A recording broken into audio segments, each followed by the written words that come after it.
ஆறு கொழுந்து மங்கை. அத்தியாயம் 6. காஞ்சியில் கிடைத்த வரவேற்பு. சத்திரத்தினுள் வந்தவன் ஒரு அதிகாரிதான் என்பது அவன் நடந்து வந்த தோரணையிலேயே தெரிந்தது. உதயச்சந்திரன் அவனை பற்றி அக்கறை ஏதுமின்றி கண்களை மூடியபடி திண்ணையில் சாய்ந்திருந்தான். ராஜன் நம்பூதிரியும் பிக்ஷுக்களும் சற்று தள்ளி இருந்த ஒரு கல் திண்டின் மீது அமர்ந்து பேசிக் கொண்டிருந்தனர். வண்டிக்காரன் வாசலில் மாடுகளுக்கு தீனி போடுவதில் முனைந்திருந்தான். உள்ளே நுழைந்த அதிகாரி தான் அமர்வதற்கு இடம் பார்த்தான். திண்ணையிலிருந்த உதயச்சந்திரனை கண்டதும் காவல் வீரனிடம் அவனை கிளப்பு என்றான். காவல் வீரன் உதயச்சந்திரனை நெருங்கி அவன் தோளை பலமாக தட்டி, இந்தாப்பா எழுந்திரு என்றான். கண்களை விழித்த உதயச்சந்திரன் நிமிர்ந்து அமர்ந்தான். என்ன வேண்டும் என்று காவல் வீரனிடம் கேட்டான். வேறு எங்காவது போய் உட்காரு, சீக்கிரம் எழுந்திரு. ஏன்? அதிகாரி உட்கார வேண்டும். அவரை வேறு எங்காவது போய் உட்காரச் சொல் என்று கூறிவிட்டு மீண்டும் சாய்ந்து கொண்டான் உதயச்சந்திரன். அவனை இழுத்து வெளியே தள்ளு என்று இறைந்தான் அதிகாரி. அவன் வாயிலிருந்து மதுவின் நெடி வீசியது. அதிகாரியின் இறைச்சலை கேட்டு ஓடி வந்தான் ராஜன் நம்பூதிரி. உங்களுக்கு என்ன வேண்டும் என்றான். நீ யாரடா கேட்பதற்கு, மொட்டை தலையா என்றான் அதிகாரி. மரியாதை தவறி பேச வேண்டியதில்லையே என்றான் ராஜன். யாருக்கடா நான் மரியாதை கொடுக்க வேண்டும்? நீ என்ன ஜாதி, பிராமணனா? மூஞ்சியை பார்த்தால் அப்படித்தான் தெரிகிறது என்று கூறிவிட்டு உரக்க சிரித்தான்.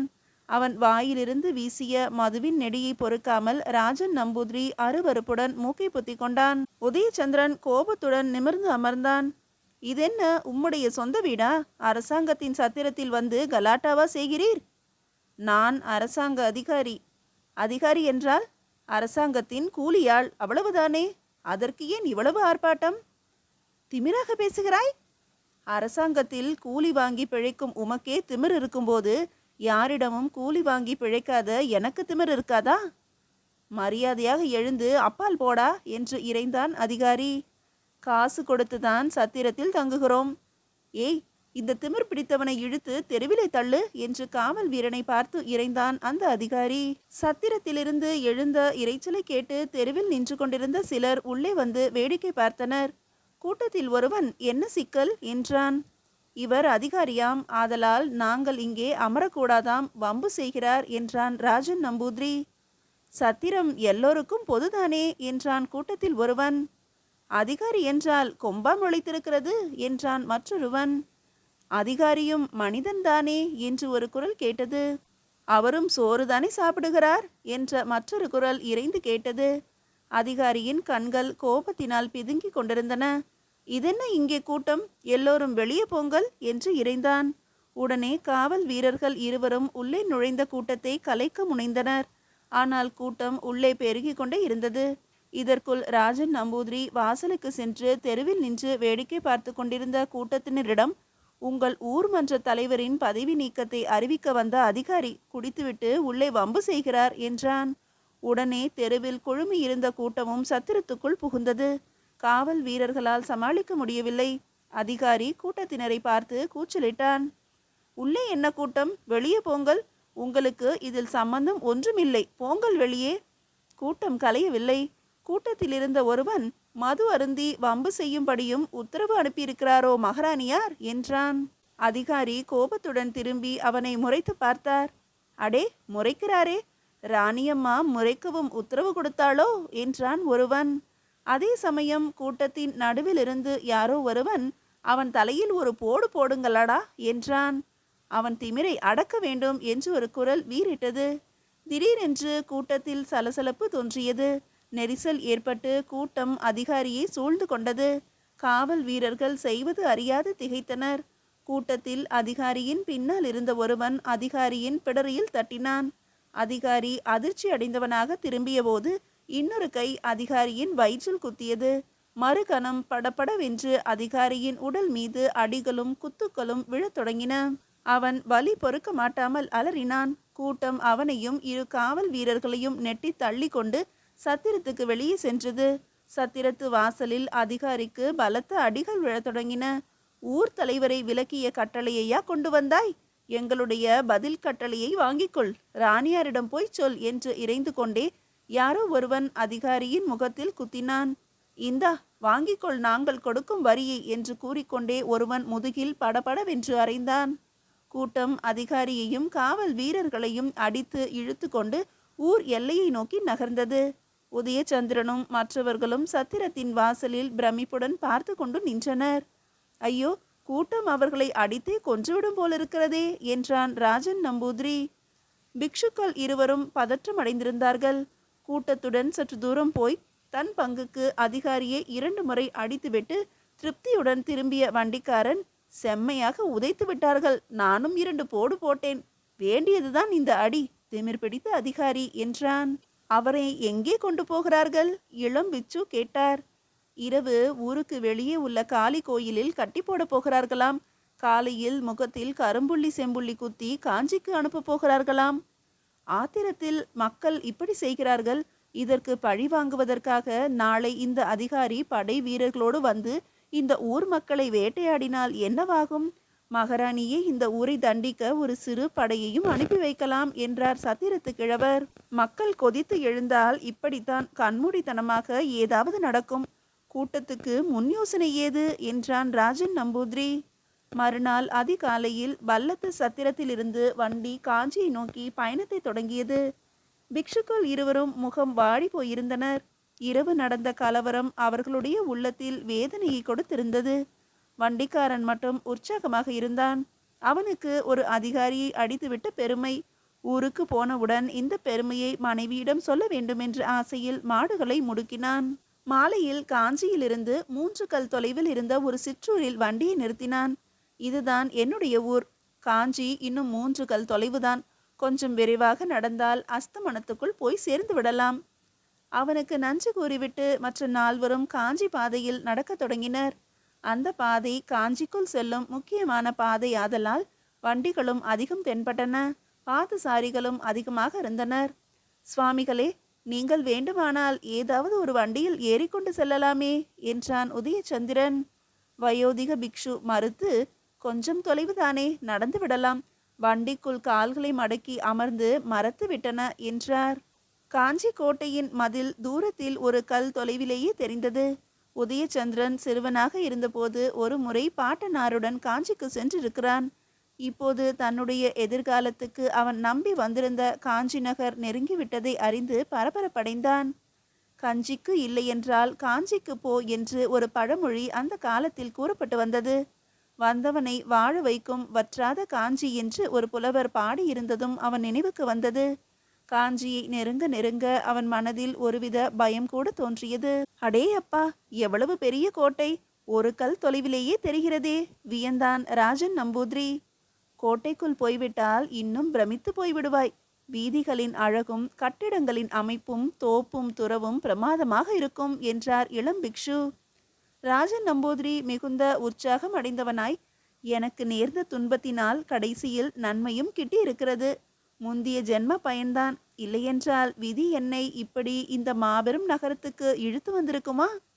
அப்போது வயோதிக பிக்ஷு சொன்னார், தம்பி, காஞ்சி நகர் எவ்வளவு அழகாகவும் பெரிதாகவும் இருக்கிறதோ அவ்வளவுக்கு ஆபத்தும் நிறைந்தது. ஜாக்கிரதையாக இருக்க வேண்டும். இப்போது நகரில் மன்னரும் இல்லை, ராணிதான் ஆள்கிறாள். ஏதாவது அநியாயம் நடந்தால் கூட முறையிட மன்னர் இல்லை. ஓ, ராஜன் நம்பூதிரிக்கு உள்ளூர பயம் தோன்றியது. அரசன் இல்லை என்ற தைரியத்தில் தானே நாகப்பட்டினத்து பௌத்த விகாரத்தில் கொள்ளையடித்திருக்கிறார்கள். நகரங்களில்தான் விழிப்பாக இருக்க வேண்டும். செல்வமும் நாகரிகமும் சூழ்ந்திருக்கும் இடங்களில்தான் தீமைகள் அதிகம் நடைபெறும் என்றார் பிக்ஷு. சூரிய அஸ்தமன சமயத்தில் கோட்டை வாயிலை நெருங்கினார்கள். கோட்டையை சுற்றி பெரிய அகழி இருந்தது.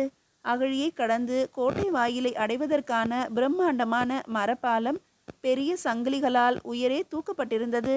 அப்போது போர்க்காலமாதலால் கோட்டையை இணைக்கும் பாலத்தை உயரே தூக்கி இருந்தார்கள்.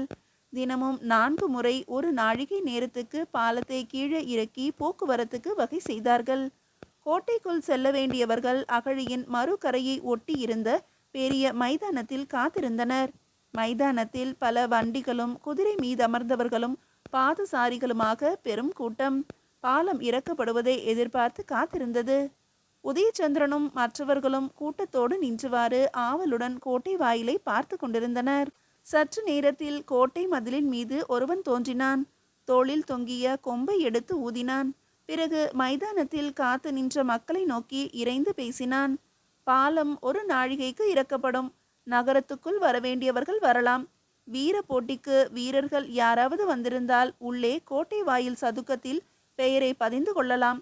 போட்டி வீரர்களுக்கு அரசாங்க சத்திரத்தில் தங்குவதற்கு வசதி அளிக்கப்படும். அறிவித்து முடிந்ததும் உட்பக்கமாக திரும்பி கையை அசைக்கவே மறுகணம் பாலம் கடகடவென்று பேரிரைச்சலுடன் உயிரே இருந்து அகழிக்கு குறுக்காக கீழே இறங்கியது. காத்திருந்தவர்கள் முண்டி அடித்துக்கொண்டு ஓடினார்கள். பாலம் தடதடவென்று அதிர்ந்தது. விலகு விலகு, ஓரம் போ என்று இறைந்து கொண்டே குதிரை வீரர்கள் சிலர் பாலத்தின் மீது குதிரைகளை விரைந்து செலுத்தினர். கூட்டம் பயந்து போய் பாலத்தின் இரு விளிம்புகளுக்கும் ஒதுங்கி விலகியது. ஒரு கிழவி அகழிக்குள் விழ இருந்தாள். நல்ல வேளையாக பக்கத்தில் இருந்தவன் அவளை பிடித்து கொண்டான்.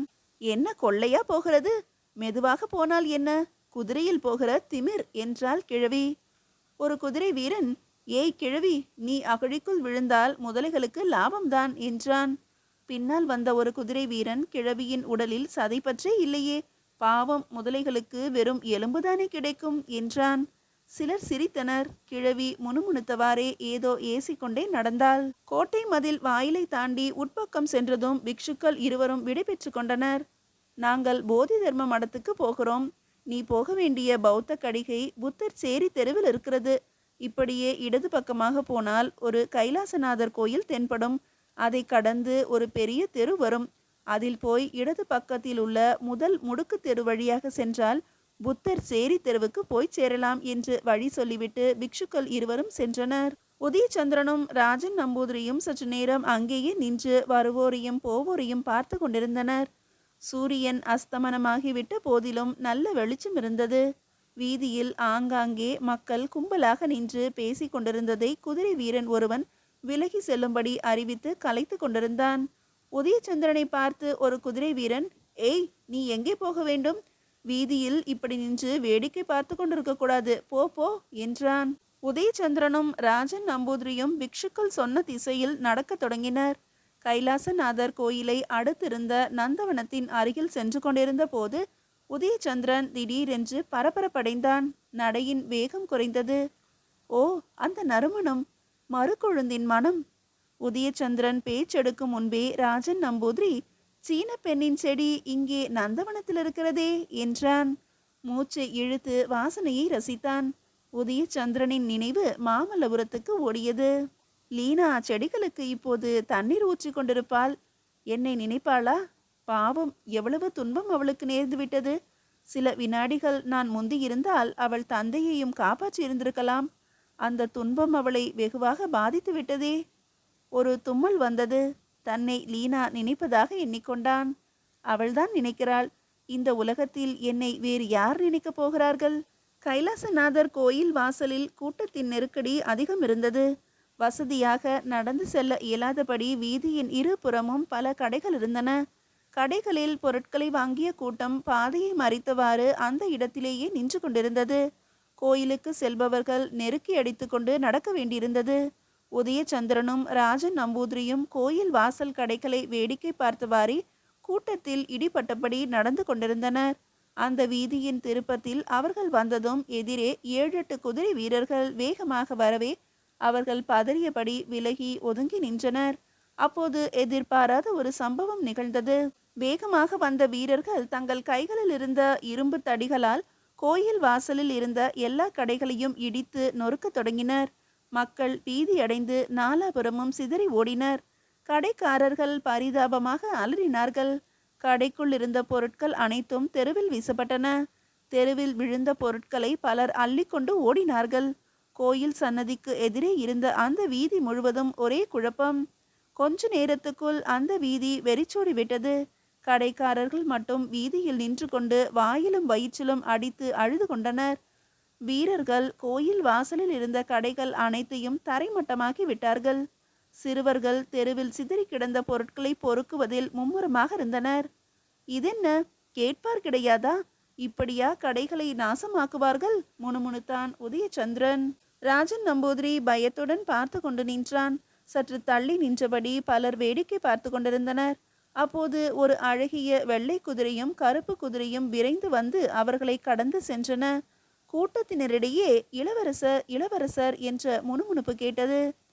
உதயச்சந்திரன் பக்கத்தில் நின்று கொண்டிருந்தவனிடம் யார் இவர்கள் என்று விசாரித்தான். வெண்புறவி மீதிருந்தவன் இளவரசன் சித்திரமாயன் என்றும் உடன் வந்தவன் அவனுடைய மெய்காப்பாளன் வானராயன் என்றும் தகவல் கிடைத்தது. உதயச்சந்திரன் இளவரசனை கூர்ந்து பார்த்தான். இளவரசனுக்கு வயது 25 இருக்கும். முகத்தில் ராஜகலை இருந்தது. ஆனால் கண்களில் கனிவில்லை. ஒரு கொடிய நாகத்தின் பார்வையை போல் இருந்தது. அவனுடைய அடர்ந்த புருவங்களும் தடித்த உதடுகளும் பிறரை அச்சுறுத்துவது போல் இருந்தன. அவனுடைய குதிரையும் பின்னே சென்ற கருப்பு குதிரையும் கடைகள் இடிக்கப்பட்ட இடத்தில் போய் நின்றன. இடித்து கொண்டிருந்தவர்களுக்கு இளவரசன் ஏதோ கட்டளையிட்டான். பிறகு தெருவில் அழுது கொண்டிருந்த கடைக்காரர்களை அலட்சியமாக பார்த்தான். மீண்டும் கோயில் வாசலை அசுத்தம் செய்தீர்களானால் சிறைச்சாலைக்கு போக வேண்டி வரும் என்று எச்சரித்துவிட்டு குதிரையில் விரைந்தான். உதயச்சந்திரன் நின்று கொண்டிருந்த இடத்துக்கு வந்ததும் குதிரையை நிறுத்தினான். அவன் பின்னே வந்த கருப்பு குதிரையும் நின்றது. அந்த இடத்தில் கூடி நின்றவர்களை இளவரசன் முறைத்து பார்த்தான். அஸ்தமனத்துக்கு பிறகு தெருவில் கூடி நிற்கக்கூடாது என்று கட்டளை இருப்பது தெரியும் அல்லவா? போங்கள், சீக்கிரம் விலகி போங்கள் என்றான். மக்கள் பரபரப்புடன் கலைய தொடங்கினர். உதயச்சந்திரன் சற்று தயங்கியபடி நின்றான். ஏய், ஓடு, ஏன் நிற்கிறாய் என்று இறைந்து கொண்டே இளவரசன் தன் கையில் இருந்த குதிரை சவுக்கால் சுளீர் என்று உதயச்சந்திரனை அடித்தான். ஆ! உதயச்சந்திரன் இடது தோளை பற்றியபடி அலறினான். வலி பொறுக்க முடியாமல் ஒரு கணம் கண்களை மூடினான். கண்களை திறந்தபோது இளவரசன் சிரித்தபடியே அவனை பார்த்து கொண்டிருந்தான். உதயச்சந்திரனின் தோளில் இரத்தம் கசிந்தது. கோபத்தினால் பற்களை கடித்தான். அவனுடைய இரு கரங்களும் இறுகின. தோள்கள் புடைத்தன. கால்களை சற்று அகற்றி நின்றவாறு இளவரசனை உற்று நோக்கினான். கருப்பு குதிரையின் மீதிருந்த மெய்காப்பாளன் வானராயன் விரைந்து உதயச்சந்திரனை நெருங்கினான். நிலைமையை புரிந்து கொண்ட ராஜன் நம்பூதிரி சட்டென்று உதயச்சந்திரனின் கையை பற்றி மெல்ல இழுத்தான். இளவரசனை பார்த்து, இளவரசே, நாங்கள் நகரத்துக்கு புதிது, இப்போதுதான் உள்ளே வருகிறோம், அதனால் விவரம் தெரியாமல் நின்றுவிட்டோம் என்றான்.